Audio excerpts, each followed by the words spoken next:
নমস্কার বন্ধুরা, রান্নাঘরে রেখার চ্যানেলে সবাইকে স্বাগত। আশা করছি তোমরা সবাই খুব ভালো আছো। বাচ্চারা বায়না করে দোকান থেকে চিপস কিনে খেতে চায়, তাই দোকান থেকে না দিয়ে বাড়িতেই বানিয়ে ফেলো টমেটো চিপস। এই চিপসের রেসিপি আজকে তোমাদের সাথে শেয়ার করছি। চলো শুরু করা যাক। এই রেসিপির জন্য লাগছে প্রথমে টমেটো। তো আমি এখানে মাঝারি সাইজের 5টা টমেটো নিয়ে নেব। তো সেটাকে আমি 4 ফালি করে প্রথমে কেটে নেব। বাচ্চাদের বায়না মেটানোর জন্য এই টমেটো চিপস তোমরা যে কেউ অনায়াসে বাড়িতে এটা বানিয়ে নিতে পারবে। আর এই চিপস তৈরি করতে খুব কম উপকরণই লাগে, বাড়িতে থাকা উপকরণ দিয়েই এই চিপস বানানো যায়।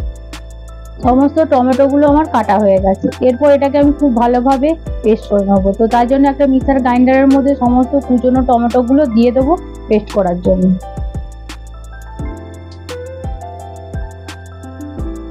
দেখো টমেটোটা পেস্ট হয়েছে, একদম স্মুথ করে এটা পেস্ট করে নিয়েছি।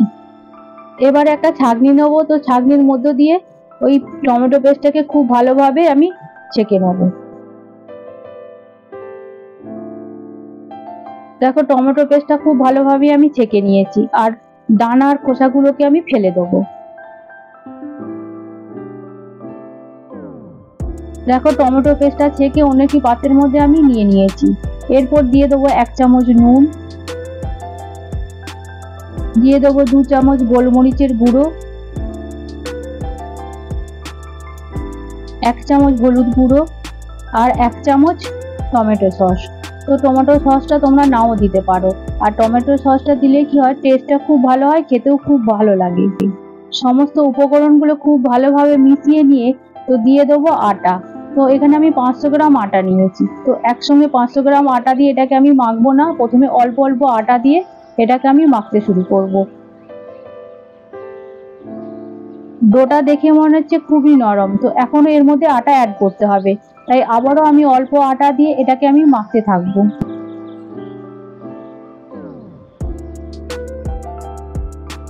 দেখো ডোটা তৈরি হয়ে গেছে। তো এই ডোটা তৈরি করার সময় দেখে নিতে হবে ডোটা যাতে খুব শক্তও না হয় আবার খুব নরমও না হয়, মিডিয়াম করে এটা মেখে নিতে হবে। আর দেখো কতটা সফট হয়েছে। এরপর অল্প তেল দিয়ে আবারও আমি খুব ভালোভাবে দলে নেব। তেল দিয়ে ডোটাকে খুব ভালোভাবে দলে নিয়ে 10 মিনিট ঢাকা দিয়ে রেস্টে রেখে দেবো।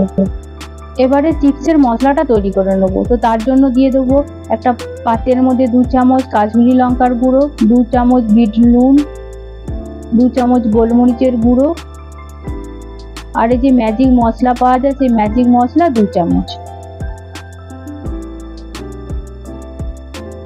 সব শেষে দিয়ে দেবো 2 চামচ চাট মশলা। সমস্ত উপকরণগুলো দেওয়া হয়ে গেছে। এটাকে ভালোভাবে মিশিয়ে এক সাইডে সরিয়ে রেখে দেবো।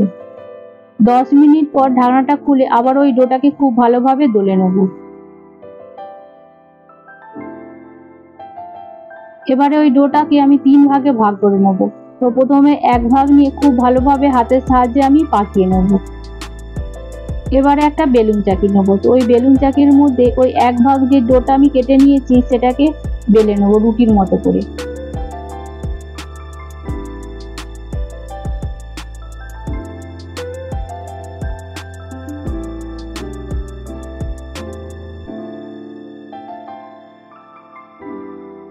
দেখো ডোটাকে একদম রুটির মতো করে প্রথমে বেলে নিলাম, একদম চাকির মাপ করে এটাকে বেলে নিতে হবে।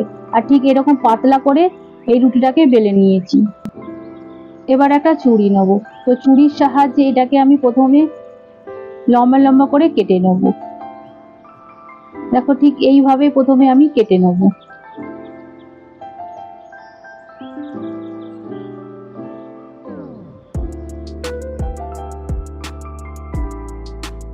লম্বা লম্বা ভাবে পুরোটা আমি কেটে নিয়েছি। এরপর 2 সাইডটা আমি বাদ দিয়ে রেখে দেবো। তারপর ত্রিভুজের মতো ত্রিকোণা যেরকম হয় সেই রকম সাইজ করে আমি প্রথমে কেটে নিয়েছি। দেখো ঠিক এইভাবে ত্রিকোণার মতো করে চিপসের মতো করে আমি কেটে নিলাম।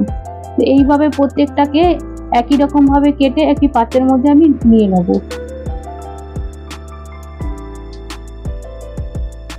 একই রকম ভাবে ত্রিকোণা সাইজের মতো করে কেটে অন্য একটি পাত্রের মধ্যে আমি রেখে দিয়েছি।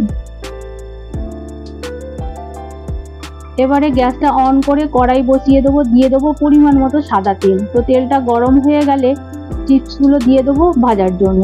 তো প্রথমে আমি অল্প অল্প দিয়ে ভেজে নেব।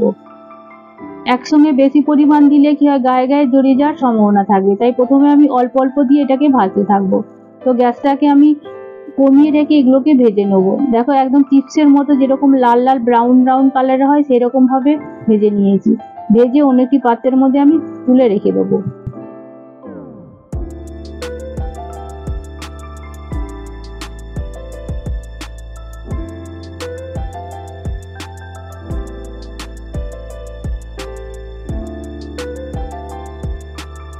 এবারে ওই চিপসের মধ্যে আগে থেকে যে মশলাটা তৈরি করে রেখেছিলাম সেই মশলাটা দিয়ে দেবো। তো দিয়ে এটাকে গরম অবস্থায় সঙ্গে সঙ্গে মাখিয়ে নিতে হবে। একই রকম ভাবে সমস্ত চিপসগুলো ভেজে আমি মশলাটা মাখিয়ে নিয়েছিলাম গরম অবস্থায়। এরপর আমি অন্য একটি পাত্রের মধ্যে সার্ভ করে নেব। তো এইভাবেই তৈরি হয়ে গেল টমেটো চিপস। এই চিপস বানানোটা খুব সহজ, তোমরা যে কেউ বাড়িতে বানিয়ে নিতে পারবে। চিপসগুলো ভেঙে তোমাদেরকে দেখিয়ে দিচ্ছি, দেখো কতটা খাস্তা হয়েছে, একদম দোকানের মতো।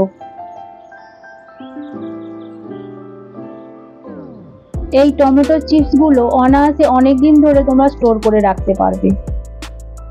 এই রেসিপিটা তোমাদের যদি ভালো লেগে থাকে তাহলে প্লিজ একটা সাবস্ক্রাইব করে দিও, আর লাইক শেয়ার কমেন্ট করতে কিন্তু ভুলো না।